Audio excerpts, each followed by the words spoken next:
কেনাবেদন কেন্দ্র থেকে। 5ই সেপ্টেম্বর ভয়েজার-1 ইতিহাসের দীর্ঘতম পথ অতিক্রম করতে তার যমজ মহাকাশযানকে অনুসরণ করবে।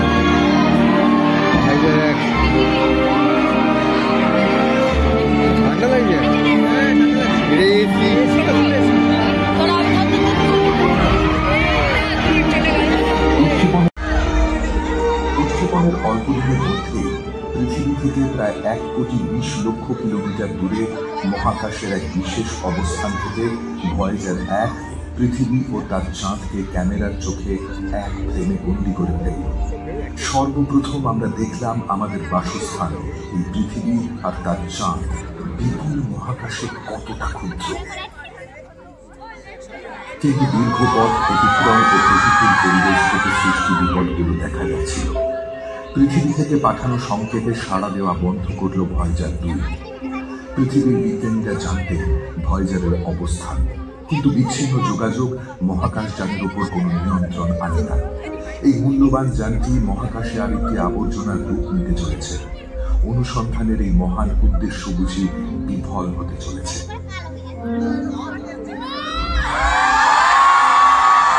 কিন্তু যে ইঞ্জিনিয়াররা ভয়েজারের মতো একটি মহাকাশযান বানাতে পেরেছেন, তারা কয়েকশো কোটি কিলোমিটার দূরত্বে সৃষ্টি হওয়া সমস্যার সমাধান জানেন। তারা দেখলেন ভয়েজার-2 রেডিও কার্যকারী রয়েছে, কিন্তু তার টিউন করার ক্ষমতা বিকল হয়ে পড়েছে।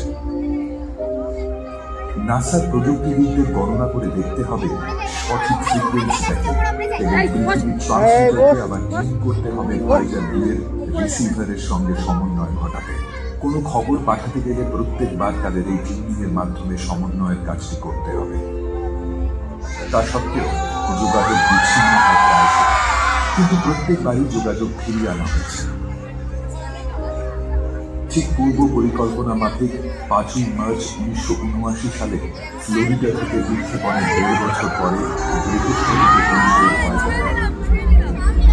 সৌরমণ্ডলের বৃহত্তম গ্রহে পৌঁছানোর পর ভয়েজার-1 তার পাশ নিয়ে উড়ে গিয়েছে। মহাকাশযানের ক্যামেরা যে বৃহত্তম গ্যাসীয় গ্রহের ছবি পাঠিয়েছিল তাকে দেবতাদের রাজার নামকরণ করা হয়েছে।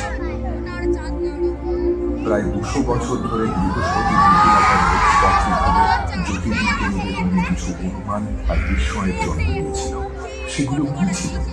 বৃহস্পতির পৃষ্ঠতলে এটা যেন একটা কলঙ্ক বলে মনে করা হতো, কিন্তু এই রেড স্পট আকারে পৃথিবীর 3 গুণ। এটা কি তবে একটা বিশাল মালভূমি, নাকি বহির্জগতের কোনো জীবের গড়ে তোলা কোনো নির্মাণ অথবা কোনো সংকেত? দুটি জানা যায় রেড স্পট একটি বিশালাকার ঝড়। এখনো পর্যন্ত এটি সৌরমণ্ডলের সর্ববৃহৎ বায়ুমণ্ডলীয় বিশৃঙ্খলা, যার প্রাবল্য বিদ্যমান রয়েছে শত শত বছর। ভয়েজারের বৃহস্পতি পর্যবেক্ষণ এনে দিল আরো অনেক বিষয়। 1000 কিলোমিটারেরও বেশি দীর্ঘ বজ্রপাত এবং পৃথিবীর মেরু অঞ্চলের মতো বৃহস্পতির মেরু প্রভাব। ভয়েজারের চোখ দিয়ে বিজ্ঞানীরা আবিষ্কার করলেন বৃহস্পতির অস্পষ্ট বলয়, যা আপাত দৃষ্টিতে ছোট ছোট ধুলোর কণা বলে মনে হয়। যথাসময় ভয়েজারের ক্যামেরার সামনে নিজেকে তুলে ধরল গ্যানিমেড, ক্যালিস্টো এবং আইও। গ্যানিমেডকে দেখে নিশ্চিত বলা যায় যে সৌরমণ্ডলের সর্ববৃহৎ উপগ্রহ, যা পৃথিবীর চাঁদের 1.5 গুণ। এমনকি গ্যানিমেড বুধ গ্রহের থেকেও আকারে বড়। কিন্তু আরো বড় বিষয় জমা হয়েছিল বৃহস্পতির আইও এবং বিজ্ঞানীরা মনে করতেন একমাত্র পৃথিবীতেই আছে সক্রিয় আগ্নেয়গিরি। তারা মনে করতেন সৌরমণ্ডলের আর সব গ্রহ ও উপগ্রহের আগ্নেয়গিরিরা মৃত। কিন্তু ভয়েজার স্পষ্ট দেখতে পেল আগ্নেয়গিরি থেকে বেরিয়ে আসা গলিত লাভা আইওর বরফ জমা পৃষ্ঠদেশকে রাঙিয়ে তুলছে। 500 কালো আগ্নেয়গিরির ছাইয়ের সঙ্গে মিশে যাওয়া ঝকঝকে উজ্জ্বল লাল, কমলা, হলদে ও মেরুন রঙের লাভা এক দর্শনীয় দৃশ্য সৃষ্টি করে যাচ্ছে। আইওর পৃষ্ঠদেশ নিজেই যেন ক্যালিডোস্কোপ, ক্রমান্বয়ে বদলে যায়। তুলনামূলকভাবে পৃষ্ঠদেশে ইতস্তত ছড়ানো অদ্ভুত নিচু জমি আর অতি উঁচু পর্বত, যা পৃথিবীর যে কোনো পর্বতের উচ্চতাকে ছাড়িয়ে যায়। মৃত জগতের কল্পনাকে মিথ্যে প্রমাণ করে তাত্ত্বিকতায় সৌরজগতের এক সক্রিয় স্থান হিসেবে প্রতিষ্ঠিত করেছে। বৃহস্পতির আমাদের পৌঁছাকালের পথ নাড়া দেয়। বিজ্ঞানীরা ইতিমধ্যে জানতেন ইউরোপার পৃষ্ঠদেশ বরফের চাদরে ঢাকা। দুটি ভয়েজার মহাকাশ যানই জেনেছিল কয়েক কিলোমিটার আছে তরল জল সংকলিত মহাসাগর।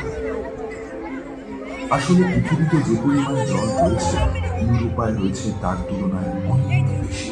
সেটা পৃথিবীর মোট জলের তুলনায় 2 থেকে 3 গুণ।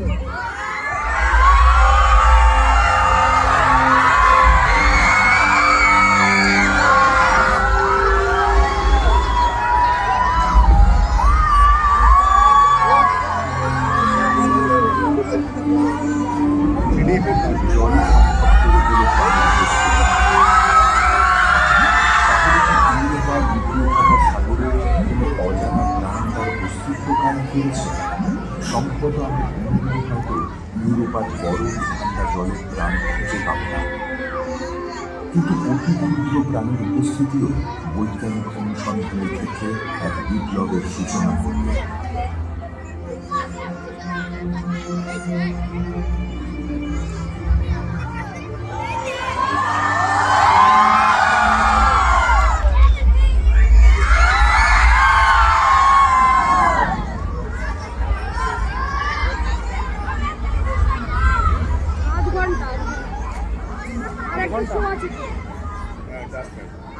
ভয়েজারের ভ্রমণসূচিতে বৃহস্পতি ছিল প্রথম গ্রহ। এটা ছিল বহির্ভাগের গ্রহগুলোর সেই বিরল শ্রেণীবিন্যাস যা ভয়েজারের ভ্রমণ পরিকল্পনায় প্রেরণা জুগিয়েছিল।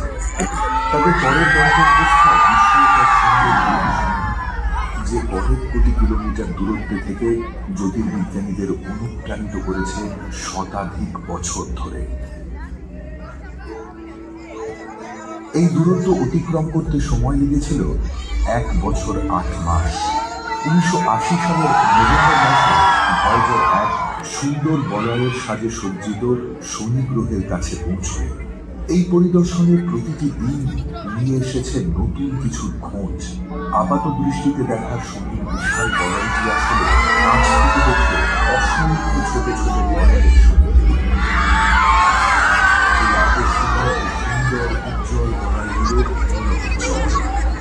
এই বিশাল গ্রহটিকে প্রদক্ষিণ করে চলেছে লক্ষ লক্ষ ক্ষুদ্র ও হাতের মুঠো আকারের বরফের টুকরো। কিছু বরফের চাই এক একটি বাড়ি। শনির সর্ববৃহৎ উপগ্রহ টাইটান ভয়েজার 1 আবিষ্কার করল মনোরম ঝিল। পৃথিবীকে বাদ দিয়ে একমাত্র টাইটানের পৃষ্ঠদেশেই তরল পদার্থের ঝিল খুঁজে পাওয়া গেছে।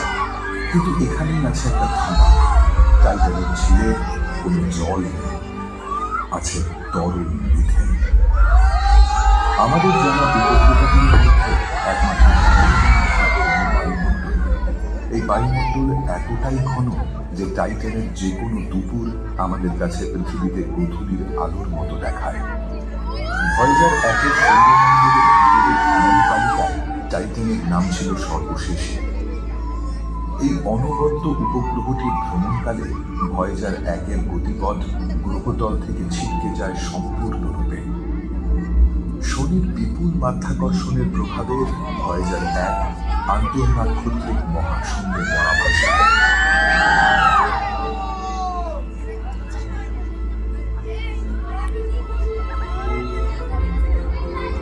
ভয়েজার 2 তার সঙ্গীকে অনুসরণ করেনি। তার ভ্রমণ তালিকায় সৌরমণ্ডলের আরো অনেক জায়গা ছিল ভ্রমণ করার।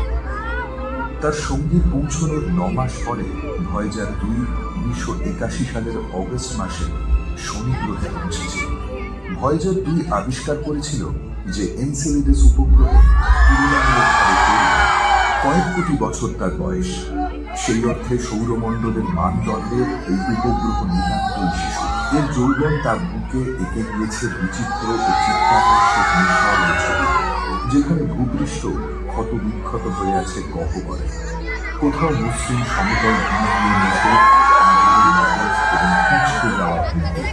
এখানে রয়েছে শৈলস্তর, পর্বতমালা এবং দীর্ঘ ফাটল। এনসেলেডাস প্রধানত বরফের আবরণে ঢাকা একটি বিশাল গোলক, যার মাঝখানে রয়েছে একটি বিশাল পাথর। এর সাদা বরফে ঢাকা পৃষ্ঠদেশ থেকে সৌরমণ্ডলের যে কোনো বস্তুর তুলনায় সবচেয়ে বেশি সূর্যের আলো প্রতিফলিত হয়।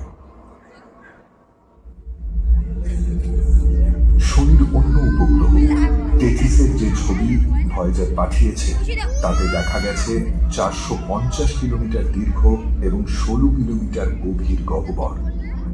কিংবদন্তি গ্রিক বীর ইথাকারের রাজা অডিসিয়াসের নামানুসারে এই গহ্বর অডিসিয়াস নামে খ্যাত।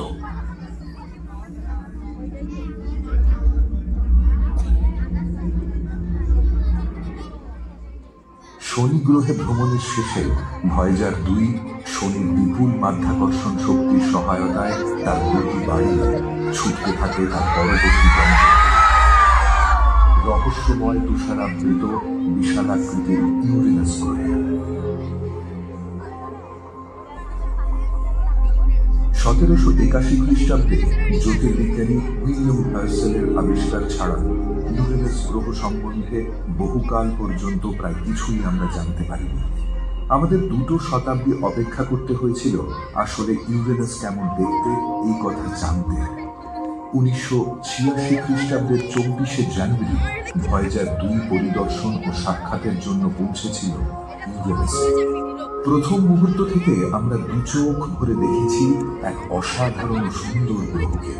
ইউরেনাস এতটাই ঠান্ডা যে তার তাপমাত্রা 217 ডিগ্রি হিমাঙ্কের নিচে থাকে।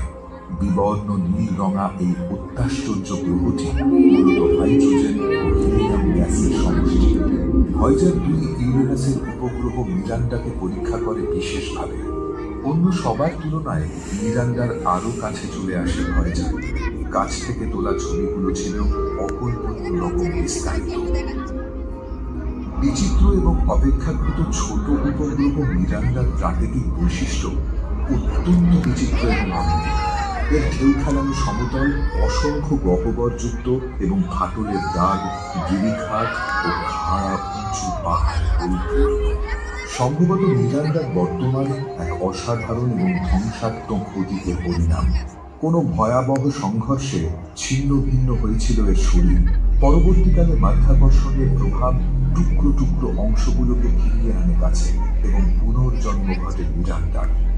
ইউরেনাসের মাধ্যাকর্ষণ শক্তি ও ভয়েজারের গতিবেগ তাকে তার শেষ গন্তব্য শীতল নেপচুনের দিকে উড়িয়ে নিয়ে যাওয়ার আগে মাত্র কয়েকটা দিন ইউরেনাস ও তার উপগ্রহের দেশে কাটিয়েছিল ভয়েজার 2। কেপ কেনাভেরাল থেকে উৎক্ষেপণের 12 বছর পরে 1989 খ্রিস্টাব্দের অগস্ট মাসে ভয়েজার 2 নেপচুনের কাছে পৌঁছয়। এই সময়কালে এই মহাকাশযান দুটি সৌরজগৎ সম্বন্ধে আমাদেরকে গভীরভাবে তথ্য সমৃদ্ধ করে তুলেছিল।